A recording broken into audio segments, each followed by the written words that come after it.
Querido amigo, hoje o nosso objetivo é estudarmos os Salmos 106, 107 e 108. Com o Salmo 106, concluímos os estudos do quarto livro que compõe o livro dos Salmos. E com os Salmos 107 e 108, nós já iniciamos o quinto livro, que na verdade é o último livro que engloba os Salmos 107 até 150. E assim nós estamos na última etapa do estudo do livro dos Salmos. Com relação ao Salmo 106, o título que eu sugiro para você colocar aí nas suas anotações é o seguinte: As manifestações da ingratidão. Nós temos falado tanto sempre sobre gratidão a Deus, sobre louvor a Deus, mas agora eu quero chamar a sua atenção para o conteúdo desse Salmo 106, as manifestações da ingratidão. Como dissemos no último programa, há um contraste entre o Salmo 105 e o 106. É interessante perceber que esse salmo mostra uma desobediência histórica do povo de Israel. Os últimos dois versículos se encontram em 1 Crônicas, capítulo 16. Se Davi escreveu o salmo inteiro, as referências à opressão e cativeiro teriam que se encaixar no período dos juízes. Agora, se boa parte do salmo for de um outro autor, então pode se referir ao cativeiro assírio ou ao cativeiro babilônico. Mas, veja bem, independente da data, a mensagem e o seu tema são o mesmo. E o tema é o seguinte: é a descrição histórica de Israel desde o Êxodo até a época dos juízes. Na verdade, o que percebemos é que Deus perdoou diversas vezes o seu povo. Você se lembra que nós já nos referimos a isso bem recentemente. Mas o povo sempre demonstrou um espírito de ingratidão, que certamente feriu o coração de Deus. A Bíblia é rica nas suas lições, pois ao invés de só nos apresentar modelos positivos de procedimento, ela também nos ensina, ela também declara procedimentos não próprios de um povo que devia ser grato a Deus. Ela nos ensina como não proceder, através dos maus exemplos, como não devemos proceder. Então ela mostra como é o comportamento daqueles que não valorizam o amor e o perdão de Deus. É interessante notarmos que alguns verbos aqui descrevem pecado, iniquidade, o mau procedimento. Veja bem, são pelo menos 10 verbos que mostram uma atitude de ingratidão, de rebeldia do povo. Veja só: não atentar, não se lembrar, ser rebelde, esquecer-se das obras de Deus, ter inveja, trocar a glória de Deus, esquecer-se de Deus, desprezar a boa terra recebida, murmurar e não atender ou não acudir à voz do Senhor. São 10 maneiras que o povo de Israel desenvolveu em confronto direto com as bênçãos que estava recebendo de Deus. Portanto, 10 maneiras de serem gratos. Eu espero que você entenda que essas 10 maneiras são maneiras que você deve rejeitar na sua vida.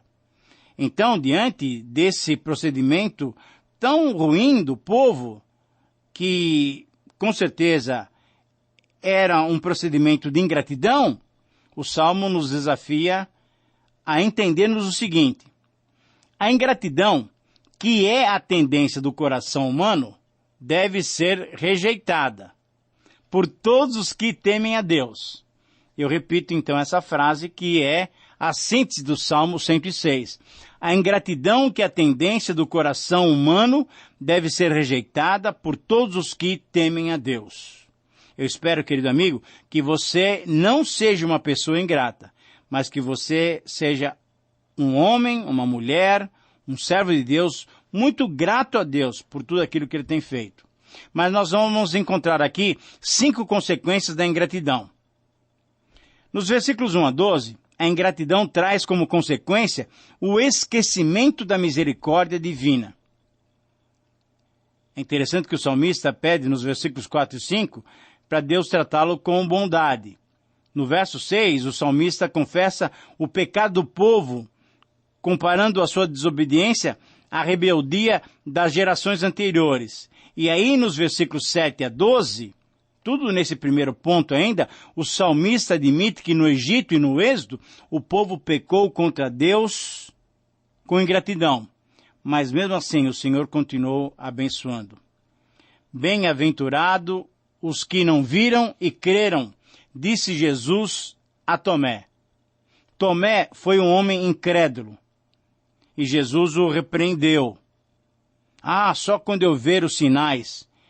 E Jesus então falou, olha aqui, Tomé, pode ver, coloque o seu dedo. E aí deu essa palavra. Querido amigo, por isso então dizemos que bem-aventurados são aqueles que não viram e creram. Então, nós temos que entender claramente que a ingratidão traz como consequência o esquecimento da misericórdia divina. Em segundo lugar, nós verificamos também que a ingratidão traz como consequência a indevida adoração. Isso é, começamos a adorar ídolos e não o nosso Deus que tem nos livrado. Essa é a pior parte da história de Israel. Quando Israel adorou ídolos, porque ingrato, não louvou o Senhor. Nos versículos 13 a 23 encontramos exatamente essa faceta. A ingratidão traz como consequência a indevida adoração de ídolos. Em terceiro lugar, nos versículos 24 a 33, a ingratidão traz como consequência a ira divina. Contra quem? Contra os desobedientes, contra os incrédulos. Os israelitas não tiveram fé suficiente para tomar posse da terra prometida. E esse procedimento fez com que participassem de uma festa idólatra a Baal Peor. Enquanto o povo pecou, a atitude de Finéias, você deve se lembrar que nós estudamos lá no livro de Números, a atitude de Finéias foi louvada pelo Senhor, porque ele não foi ingrato e ele realmente tirou a ira de Deus de sobre Israel. Em quarto lugar, nos versos 34 a 42, temos uma outra colocação tremendamente importante. A ingratidão traz como consequência a contaminação com obras más. Querido amigo, veja só, eles não expulsaram os povos da terra. E esses povos se tornaram pedra de tropeço para os israelitas. Veja bem, Israel chegou a praticar idolatria até ao ponto de sacrificar seus próprios filhos. Isso foi alguma coisa que realmente feriu o coração de Deus. Para Deus, então, essas atitudes, além de serem contaminação com o mal, eram atitudes que provocavam o próprio Deus, trazendo a ingratidão clara, desagradando o coração do Deus tão bondoso que nós temos. E finalmente, nos versículos 43 e 48, temos essa advertência novamente. A ingratidão, mesmo sendo um sentimento e uma prática constante, é coberta pela graça. Graças a Deus por isso, porque mesmo sendo essa tendência natural do coração do ser humano, inclusive, me permita dizer, do ser humano que já é cristão, mesmo sendo essa a tendência do nosso coração, sendo uma prática até constante, graças a Deus, porque a graça do Senhor cobre essa ingratidão. Deus usou outras nações para oprimir o povo rebelde, para discipliná-los, para que eles pudessem se arrepender. E quando estavam abatidos, aí então clamaram, Senhor, Deus os salvou.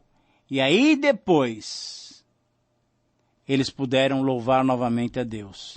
Querido amigo, eu espero que Deus não permita você passar por situações tão constrangedoras, para que você se recorde da bênção do Senhor e lá no meio da sua infelicidade, da sua tristeza, peça a graça de Deus, Ele te conceda e só aí você vai agradecer, você vai ter um coração grato. Não, por favor, não faça isso. Seja grato agora, no dia a dia, momento a momento. Alegre-se diante do Senhor. Celebre o nome do Senhor. Seja grato ao Senhor. Eu creio que a conclusão e aplicação que nós podemos dar a esse texto é exatamente isso. Ao invés de ingratidão, completa gratidão ao Senhor, porque Ele tem sido o nosso Deus, socorro bem presente em todas e quaisquer situações. Muito bem, agora podemos olhar para o Salmo número 107. E o Salmo 107, então, mostra a bondade de Deus. Novamente, nós temos quase que uma sequência de salmos aqui. Vimos o Salmo 105 no programa passado, agora o Salmo 106, em que mostra, infelizmente, a ingratidão do povo, mas agora no Salmo 107, nós encontramos quase que uma resposta ao apelo do versículo 47 do Salmo 106 que acabamos de estudar. É interessante que naquele verso, literalmente, o salmista, temos esse pedido ao Senhor: salva-nos, Senhor, nosso Deus, e congrega-nos de entre as nações, para que demos graças ao teu santo nome. E, com certeza, Deus ouviu a oração do povo e o trouxe de volta do cativeiro babilônio. Depois de 70 anos, Israel voltou para a terra prometida, porque Deus mudou o coração de Ciro, aquele imperador da Pérsia, provando mais uma vez o seguinte, que Deus é eterno e soberano, o seu poder é imensurável. Observamos então nesse salmo um padrão temático que inclui 2 refrãos repetidos 4 vezes. A boa parte do salmo segue esse padrão. Nos versículos 6, 13, 19 e 28, o salmista relata o seguinte: então, na angústia, clamaram ao Senhor, e Ele os livrou das suas tribulações. Por 4 vezes esse refrão é repetido. Então, na angústia, clamaram ao Senhor, e Ele os livrou das suas tribulações. Por quê? Porque estamos louvando a Deus pela sua bondade. Nos versos 8, 14, 21 e 31, o salmista então nos conclama: rendam graças ao Senhor por sua bondade e por suas maravilhas para com os filhos dos homens. Sim, querido amigo, depois de mais uma vez, e mais uma vez, e mais uma vez, e repetidamente, sermos agraciados com a bondade de Deus, o salmista então nos conclama, nos convoca, através dessa frase: rendam graças ao Senhor, por sua bondade e por suas maravilhas para conosco, filhos dos homens. Por isso o tema do Salmo é exatamente esse. Deus responde ao povo angustiado, mostrando a sua bondade. Deus atende o pedido do povo. E o desafio que o Salmo nos apresenta é exatamente o seguinte: nas piores dificuldades, podemos estar seguros, pois a bondade e as maravilhas divinas estão sempre à nossa disposição. Isso é, daqueles que se arrependem dos seus pecados. Eu repito, nas piores dificuldades podemos estar seguros, pois a bondade e as maravilhas divinas estão sempre à nossa disposição, isso é, daqueles que se arrependem dos seus pecados. Então, quando nós nos arrependemos dos nossos pecados e até da ingratidão, com certeza podemos contar com as maravilhas divinas, que estão sempre à disposição daqueles que se arrependem dos seus pecados. Nós vamos encontrar aqui 5 evidências da bondade maravilhosa de Deus. Nesse Salmo, número 107, encontramos essas evidências, essas comprovações de que Deus realmente é bondoso. Primeiro, nos versículos 1 a 9, a primeira evidência da bondade de Deus é a sua condução, isso é, o Senhor nos dirige, o Senhor nos guia os passos. É interessante constatarmos os acontecimentos. Eles andaram errantes, famintos e sedentos, veja os versículos 4 e 5. Mas aqui se inicia o refrão, que vai sendo repetido por mais 3 vezes durante o Salmo. Na angústia clamaram ao Senhor, e Ele os salvou. Ele conduziu o povo de volta à sua cidade. Deus, por sua bondade, merece então a gratidão de todo ser humano. Por quê? Porque ele respondeu especificamente à oração do seu povo. Em segundo lugar, a bondade do Senhor é evidenciada através da sua libertação. Novas constatações, novas comprovações. O salmista alista nesses versos as seguintes constatações. O povo rebelde se encontrou nas trevas da sombra da morte. Pela segunda vez, o refrão, então, é repetido. Na angústia clamaram ao Senhor e Ele o salvou. Ele tirou o povo das trevas. Deus, por sua bondade, merece gratidão, então, do ser humano. Ele livrou o povo do cativeiro. Nos versículos 17 a 22, nós encontramos a terceira evidência da bondade de Deus, que é a sua revelação. Aqui, em certo sentido, o salmista faz uma comparação entre os ímpios e os justos. Veja bem, os estultos, aqueles que rejeitam a comida de Deus, o alimento, o sustento de Deus, e chegaram até as portas da morte, pela terceira vez se vê então o refrão, destacando o quê? A bondade divina, porque quando eles clamaram o Senhor, Deus os ouviu, os salvou. Deus enviou a sua palavra e sarou o povo. Veja, no versículo 21, Deus, por sua bondade, merece a gratidão do homem. O povo deve oferecer louvor a Deus. Por isso, em quarto lugar, uma quarta evidência da bondade de Deus é a sua salvação.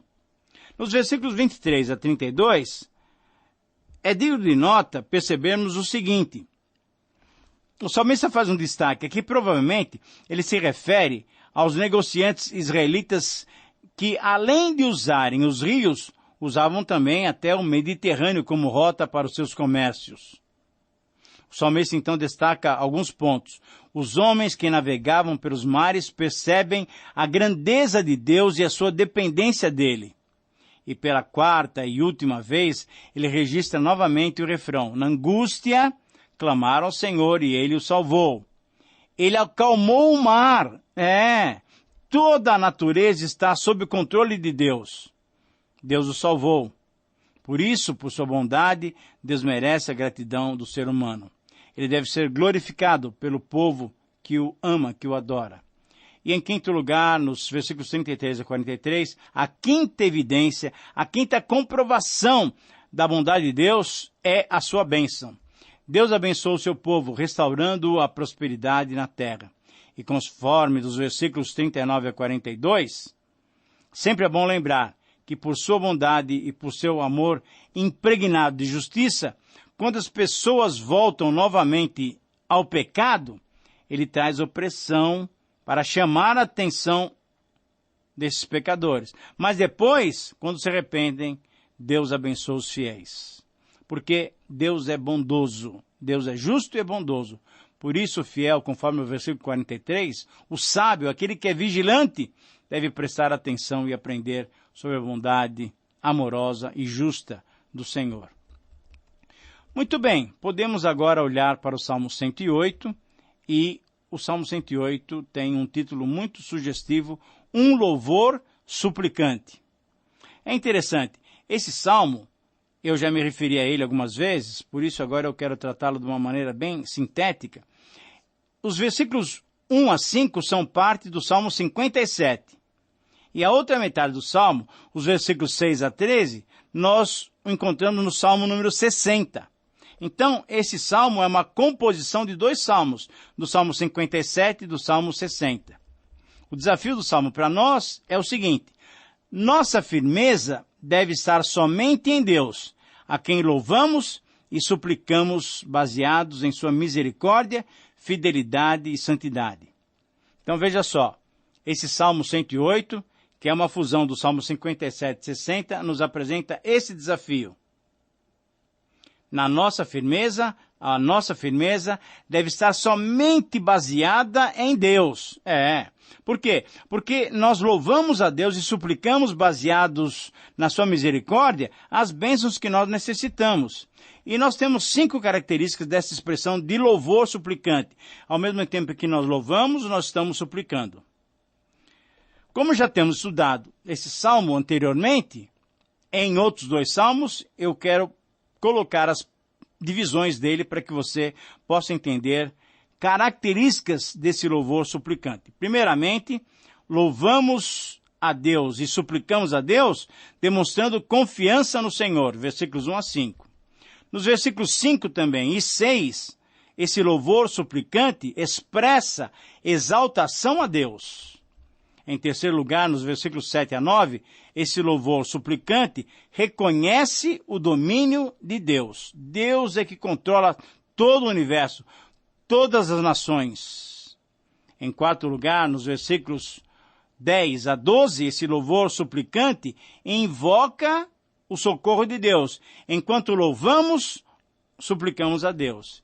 E em quinto e último lugar, no versículo 13, esse louvor suplicante celebra a vitória de Deus. Enfim, aqui o salmista mostra claramente a sua convicção. Em Deus, só em Deus, podemos fazer proezas.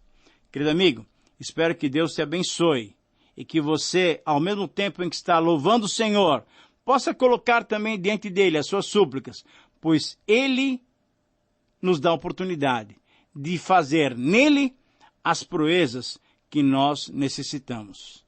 Que Deus te abençoe. Um grande abraço e até o próximo programa.